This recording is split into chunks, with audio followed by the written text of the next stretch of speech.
This is Wickett on Wisconsin. My name's Mike Wickett. After 10 years in Milwaukee talking sports, I took a bit of a break, but now I'm back and here to talk about the Packers, the Bucks, the Brewers, and more with you. And now inside the Koss Headphone Studios, this is Wickett on Wisconsin with me, Mike Wickett.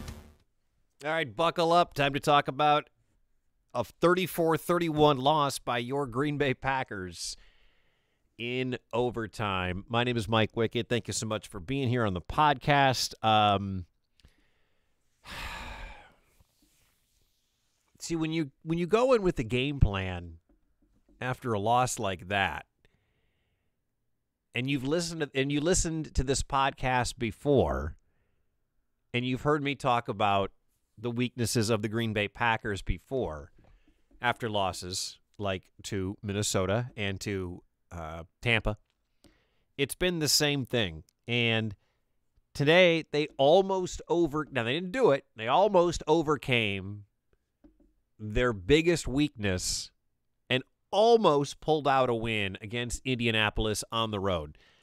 I'm going to tell you right now, on the surface, if I would have told you 5 hours ago or at noon on Sunday the 22nd, whenever you're listening to this, if I would have told you that the Packers were going to lose in overtime at Indianapolis, the team that has the best defense in the National Football League, like you probably on the surface would have taken, I mean, you wouldn't have been happy, but you would have been like, they battled. Offense must have done some things. Defense probably just gave it up in the end. But if I would have told you that the Packers lost 34-31 at Indianapolis before the game was going to kick off, you would have been upset, but you probably would have understood it. On the road, best defense in the NFL, and they got to OT with them. I'm not here for moral victories. The other side of the coin is, if I would have told you the Green Bay Packers were up 14 points at halftime and lost by 3 in overtime, you would be mad, and you have every right to be mad if you're a Packers fan today. That was a roller coaster football game. I mean, I'll tell you, the offense was humming along in the first half, a couple of mistakes. We know Rodgers had the interception, which was super weird. They were able to put points up on the board. They forced a turnover. They were up 28-14 at halftime. They were up 2 scores at half. And my wife, who watches our 3 kids while I watch Packers games, thank you, Lee, she's downstairs in the playroom with the kids, and I go down there, and she's like, "You're in a good mood." I said, "Packers are up 14. And I knew in the back of my mind that I shouldn't be absolutely thrilled and just start coasting and thinking about,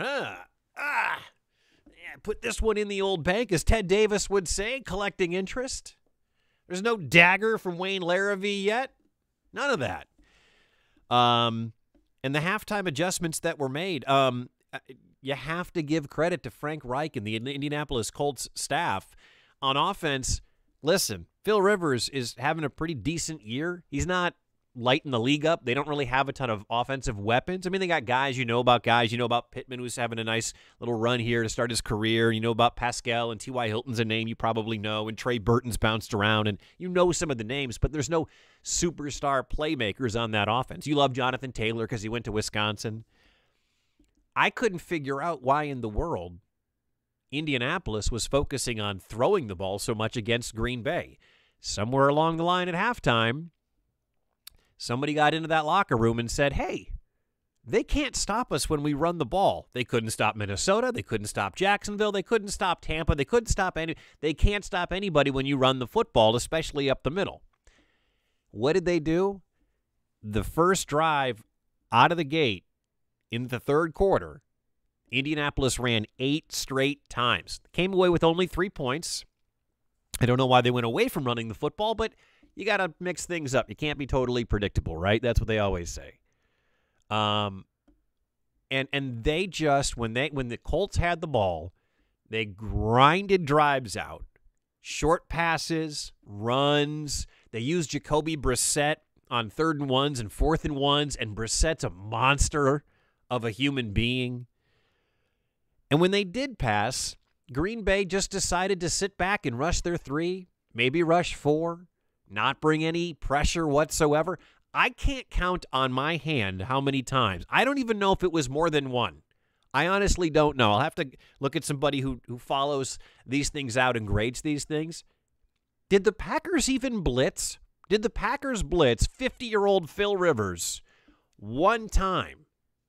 Did the Packers decide to blitz Phil Rivers late in the fourth quarter when Phil Rivers had a bad foot or a bad ankle or whatever the case may be? I am not going to sit here and tell you I could be a defensive coordinator in the National Football League. But when you have an immobile quarterback who then injures a foot, aren't you going to do everything you can to make him more uncomfortable? I don't care if he's a wily veteran who's seen every defense and seen every blitz. Your approach didn't work at all in this football game. I think they actually got to him without bringing extra pressure twice because he's good enough to get rid of the football with that weird sidearm delivery, whatever. Rivers is good enough to get rid of the football because he's seen everything. But you didn't mix anything up. You did nothing. Absolutely nothing. And you paid for it. Meanwhile, defensively, the adjustment was made by the defensive coordinator for the Indianapolis Colts to say, hey, you know what we're going to do?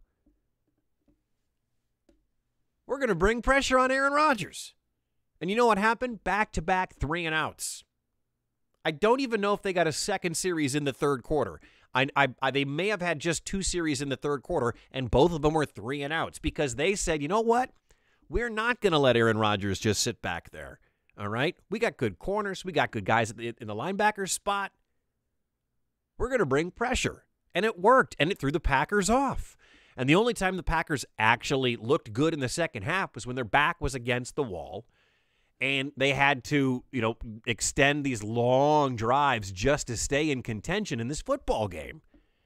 That was the only time that they actually looked like a functioning offense.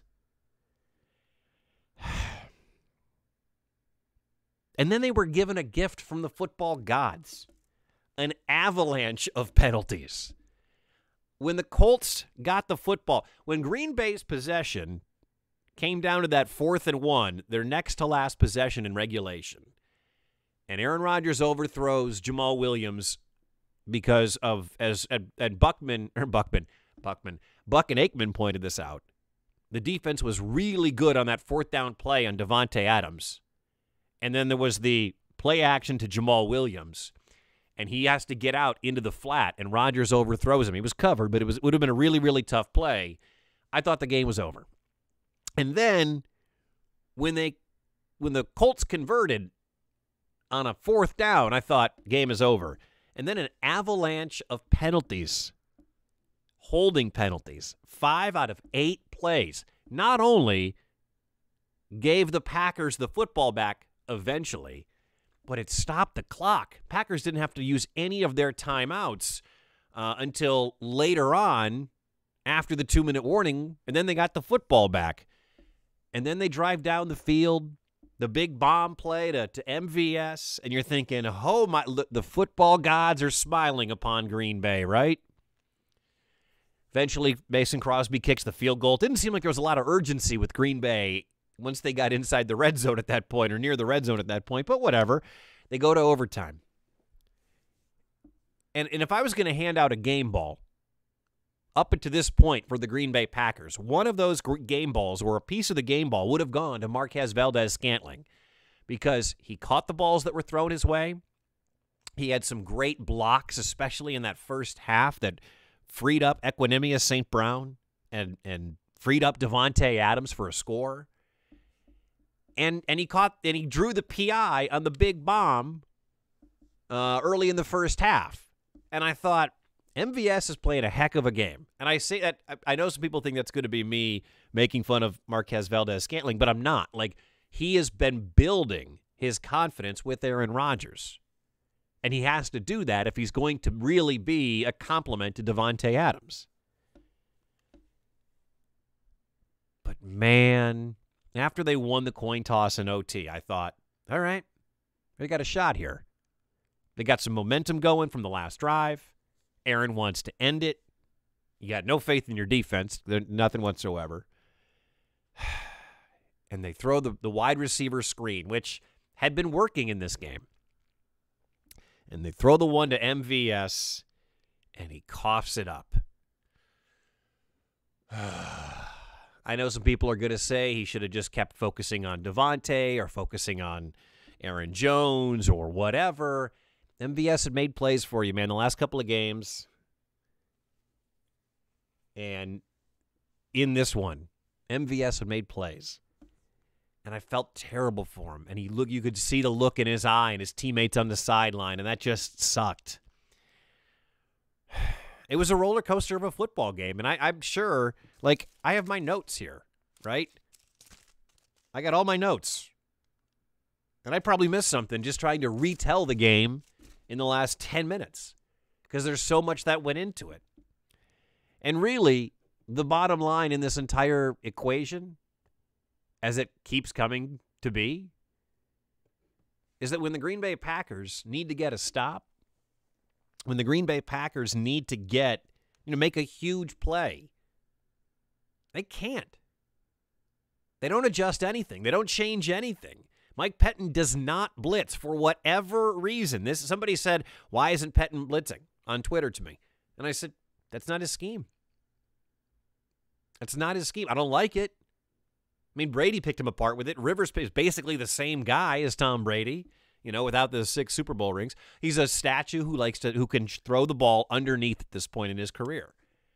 And they don't do anything to get him off their mark. Nothing different whatsoever. And again, if you have listened to this podcast before, and I thank you if you have, and if you're new to it, thank you for joining us. But I said last time against Jacksonville, I said a week ago when I recorded the podcast after the win over the Jaguars, I said, I know I'm going to do this again because James Robinson was able to run over Green Bay. But it's the same story week in and week out. And I don't know what you can do at this point to change it. I mean, Christian Kirksey had some plays today.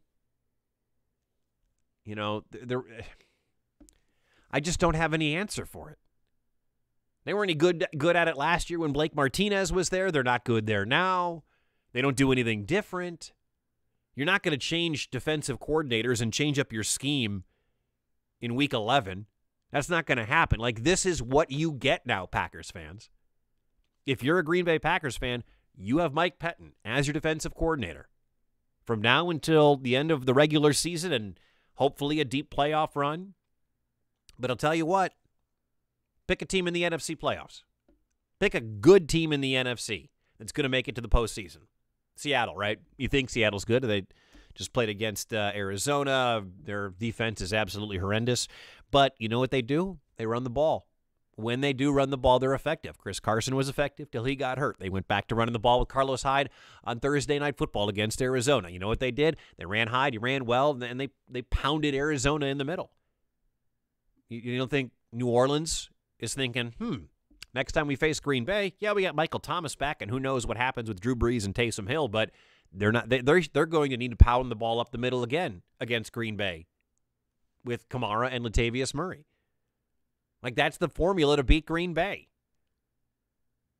And this is not a skipping record podcast. I don't mail this in every week saying, well, you know what we're going to do today? Let me write this down. Soft up the middle.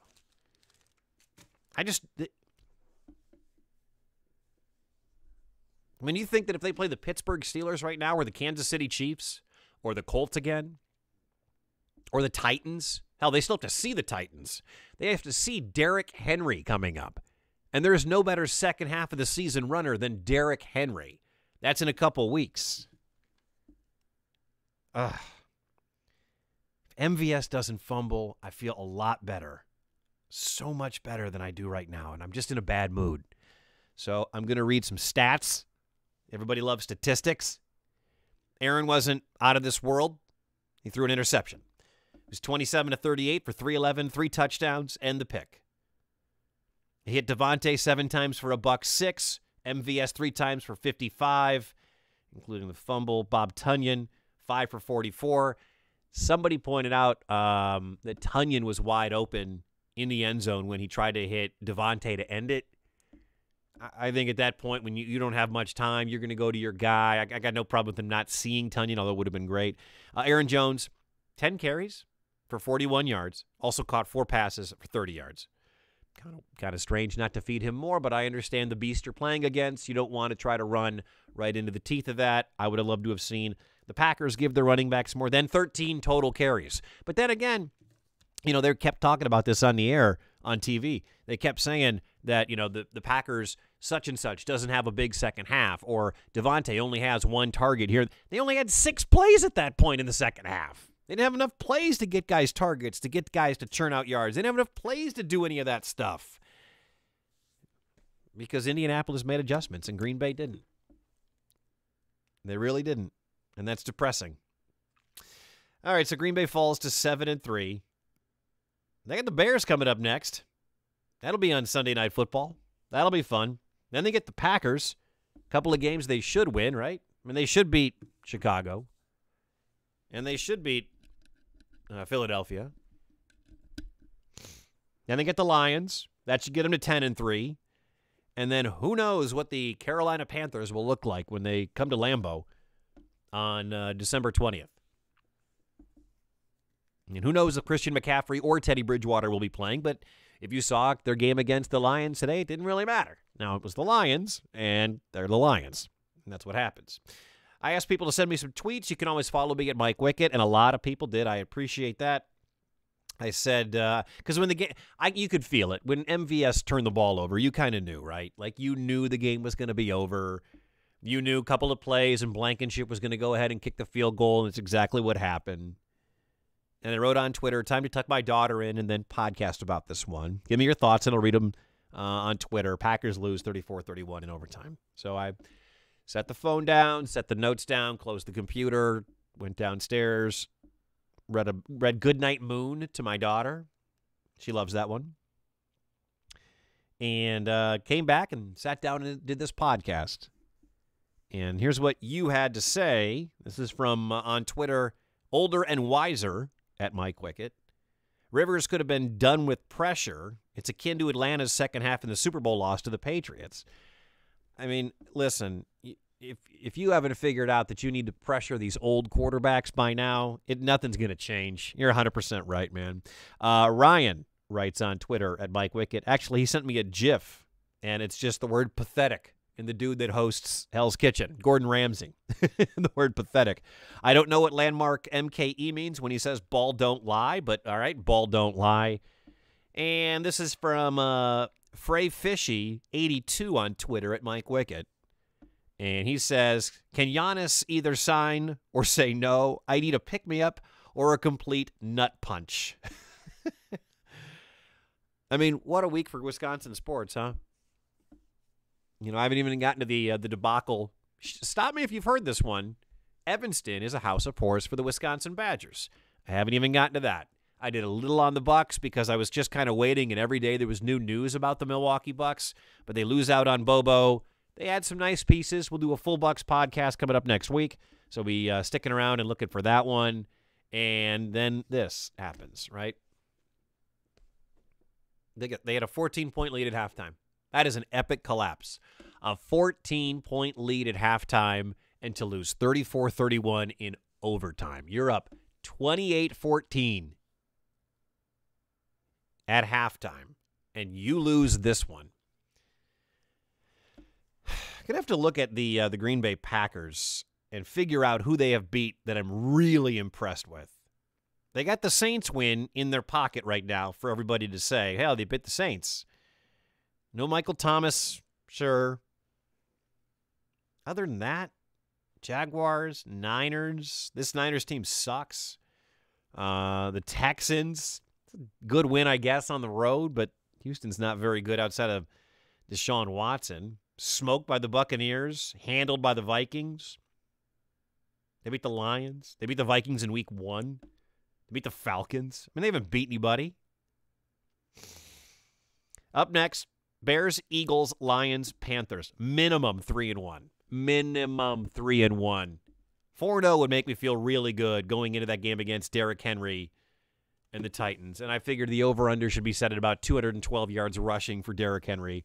And Ryan Tannehill, much like the Colts in the second half, should rarely throw in that football game. All right, that's it. Hey, they got to get one of these, right? They got to beat somebody good. They got to figure some stuff out. They got what? 6 games left. 6 games left in the regular season, and then hopefully a deep playoff run, and we shall see. I hope you have yourself a wonderful rest of your weekend or beginning of your week if you're listening to this. Don't forget, I need your help. Please, wherever you're listening to this, if it's on Spotify or Apple or on Google or wherever you listen to podcasts, please review it and rate it, because then I can, grow the podcast, which is the goal of all of this, obviously, is to grow the podcast. Please tell a friend about Wickett on Wisconsin, especially if they're a Wisconsin sports fan. Until next time, man, MVS just had to fumble. Packers lose 34-31 to the Colts in OT. My name is Mike Wickett. Thank you for listening to Wickett on Wisconsin. Until next time, go Pack, go Bucks, and go Brewers. Thanks for listening to Wickett on Wisconsin. If you have any feedback or you want to reach out to the show, you can find me on Facebook, Mike Wickett Podcasts, or you can email MikeWickettPodcasts@gmail.com. And you can find me on Instagram and Twitter @Mike Wickett. Thanks to Silverman Sound Studios for providing the music for today's show, and you can find us anywhere you find your podcasts, including Apple, Spotify, and Google Podcasts. Until next week, thanks for listening to Wickett on Wisconsin.